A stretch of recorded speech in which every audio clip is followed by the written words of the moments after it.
Indeed. Good morning, my friend. Good morning, Alex. So we're going live, and I want to talk about CPAC with you, but I was just resetting on the North Korean situation breaking last night. Right. The media is going to announce this is a big failure by the president. I think it's classic art of the deal. I'm kind of excited by it for some reason. What do you think? So it's bad when he's talking to him, right? Yes. And then it's bad when he decides not to talk to Kim. Yeah, of course, of course. Well, everything's bad when it comes to President Trump. Look, I said it when I went into the White House.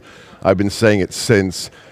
If you want to understand, if you don't want to do hit pieces, if you want to understand this man, it is mandatory reading to read The Art of the Deal.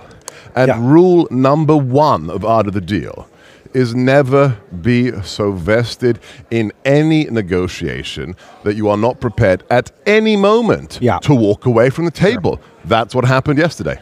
Sure, and I think that makes sense. And also, this is something a caller reminded us of earlier in the broadcast, which is the president has another negotiation going on right now with a much more powerful foe.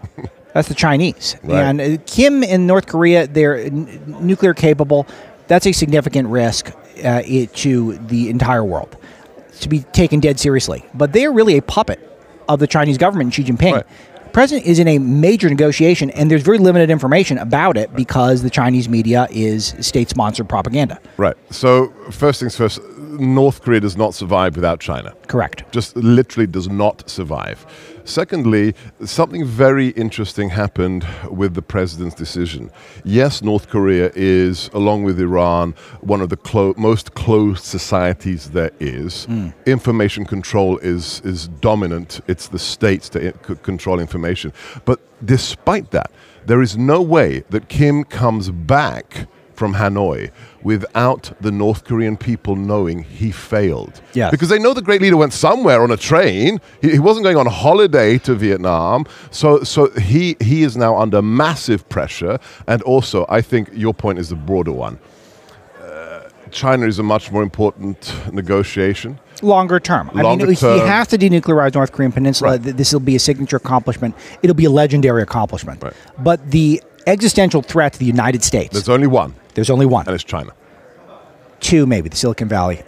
Technically. But international. We got international. Yes, only one. Right. I'm in complete agreement with that. And so let's pivot back to CPAC, which is we went through some of the lineup with Amanda House. I've got some issues with it and not enough on immigration, in my opinion, but a ton of China. And this is very heartening that this issue has been mainstreamed. Right. This was a fringe issue that we talked about at Breitbart, that the growing threat, both economically, militarily, the hegemonic nature of the Chinese communist regime. Right. They're trying to be influential at every corner of the globe right now.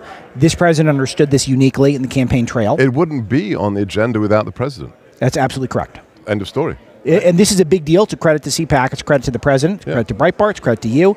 But I have to say one more thing that nobody talks about. Sure. The NSC team. There's one part of the NSC that's been there for the last 2 years that hasn't shifted. The guy that runs Asia policy, a former Marine, he is very close to the president. And he is superb. And it's a credit to the Asia directorate of the NSC. Yes. So let's talk about what, in particular, you would like to see as a former advisor to the president on national security issues and someone who understands the existential threat of China. What topics, what angles do you want to see this week from CPAC informing a broader audience about China? So I'll be on a smaller panel on China this afternoon.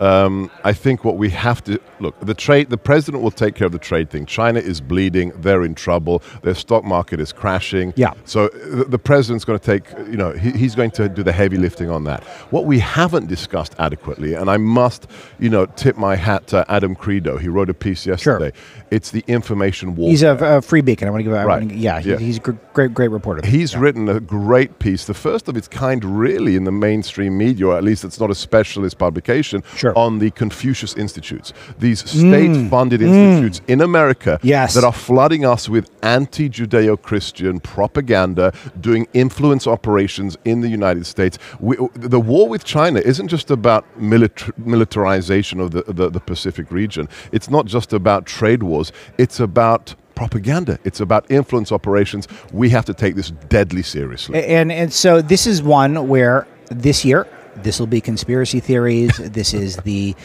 China's not really doing this. Why? Who would want to influence American impressionable young people? I mean, that's an insane idea. Hegemonic China. Well, why would they want to do that? And then 2 or 3 years from now, it's going to be, oh yeah, those guys on the right were correct for warning about this. Right. So how do we guard against that? Do we just firm? Is it as simple as that? First things first. The best disinfectant is sunlight. Yeah. You've got to shine light on it. What are these people doing? It's like what kind of monies the Saudi Arabia is spending at Georgetown. Yeah.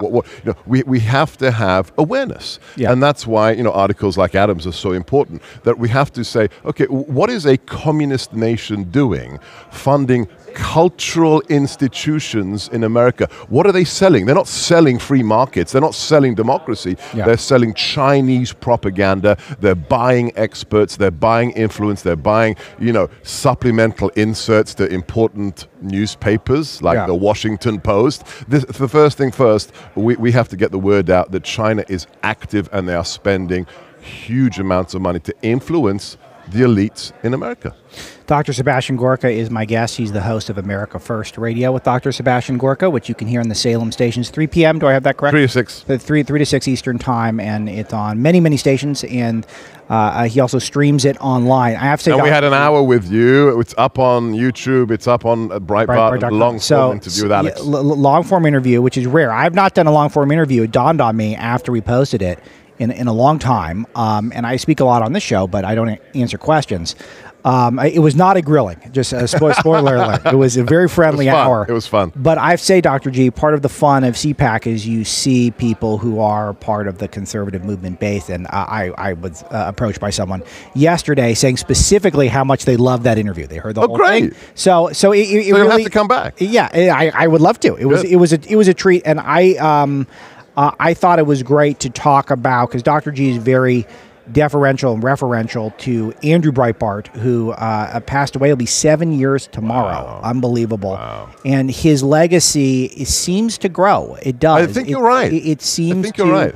The tentacles. Just the phrase that politics is downstream from culture, that's now carved in stone. Yeah. For the conservative movement. And why? Because Andrew popularized it. That's right. And we understand politics far better today because of the work he did.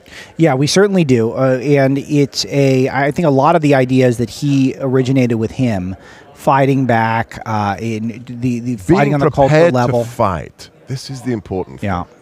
Just making a stand, taking a stand. Sure. I think that's the greatest thing we owe to Andrew. Sure, and having fun.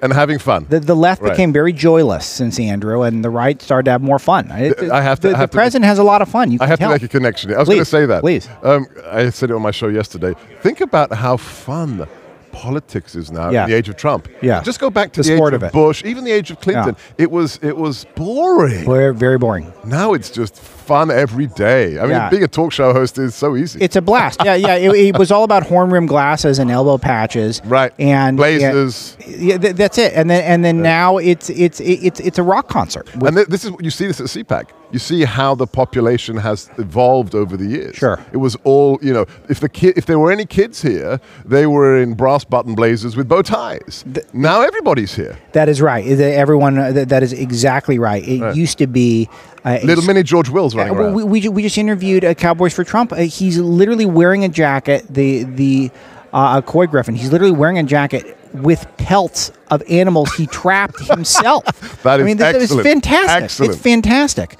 And by the way, Dr. G looks absolutely striking, my friend. The three-piece suit, well done. So we do a lot of hot wardrobe talk here. When Dashes of Alexandria. Go to see Dashes of Alexandria. He'll make you a lovely suit. Wow, it's very cool. I'm going to have to do that. That's in my neck of the woods now. Okay, so Dr. G, let's talk a little bit about the rest of the CPAC agenda.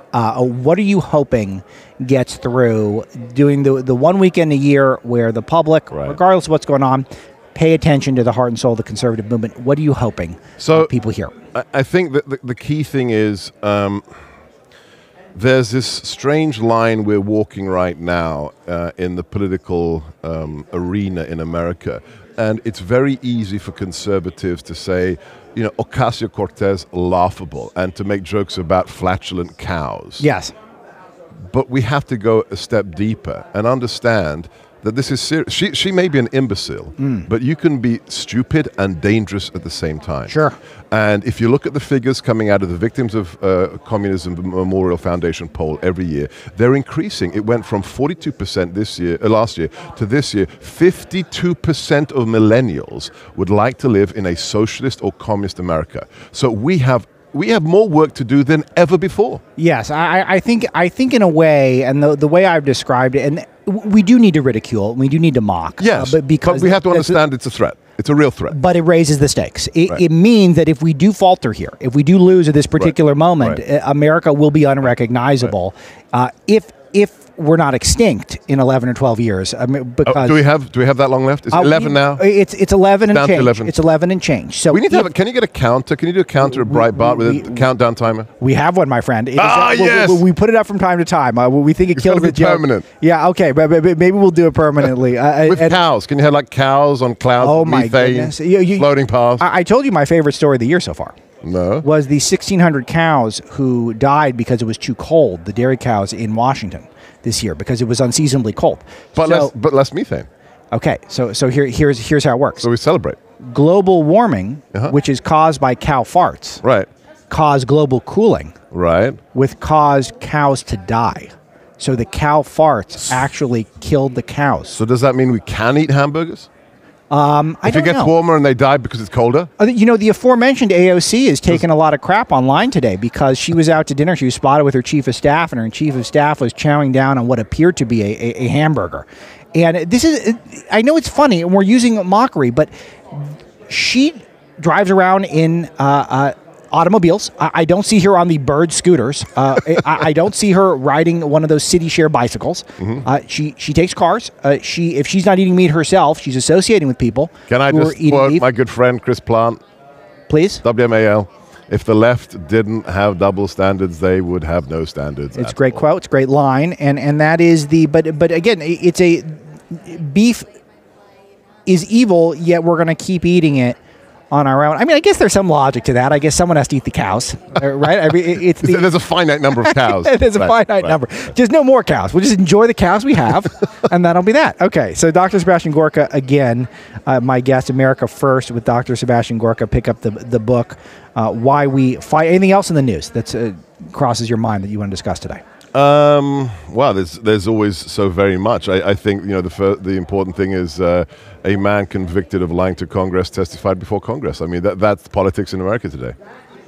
Yeah, I think so. And so let's talk about Cohen. Let's talk about the show trial and how did we get from the Trump colluded with the Russian government to rig an election to Trump may have done something perhaps illegal in terms of paying off women who were going to come forward and have an affair with him, to Michael Cohen, who is a known liar who's been disbarred for fraud and got caught lying multiple times yesterday. Yes. And he is now credible, according to Elijah Cummings and others, right, and a witness against the president that we are supposed to believe, even though he pretty much admitted he's just angling for a book and movie deal. And to get a lesser sentence. These are the motivational aspects. Look, you know why it is. Because there's no there. As the president told me in May of 2017 in the Oval, I was there for another reason. It was just the two of us. And then I think Jared might have just testified or given a press conference. Sure. So suddenly the president looked at me very seriously and he said, they will find nothing because there is nothing. Yeah. And I think now, after $30 million, the Democrats know there is nothing. So what do they do? They just pivot to some new garbage. Right. And the whole idea that this hush money, it's not illegal to give somebody money not to say something. Yeah. No, and it happens every day. And again, not flattering for the president. I wish the president was a faithful, upstanding citizen at every moment of his life. But that's not realistic. We can't expect our leaders to And what's it got to do with MAGA? What does it have to do with He's trying to denuclearize North Korean Peninsula. Right. Wow. What does it have to do with the fact that we had 304,000 jobs created in January during a government shutdown? During a government shutdown. Dr. G, I think both of us have to run, but this is so, it's so glad to have. Too much fun. Yeah, it is fun, and that's why your voice is so important, because you have a good time, you bring the facts, but you have a great time too, and we're going to lose if we're just simply angry and bitter. Happy the left warriors. That's right. That's what we need. They run on hatred, we run on love of republic. Dr. Sebastian Gorka, best of luck with your speeches here. Thank you, Alex. All right, talk to you soon. Thanks.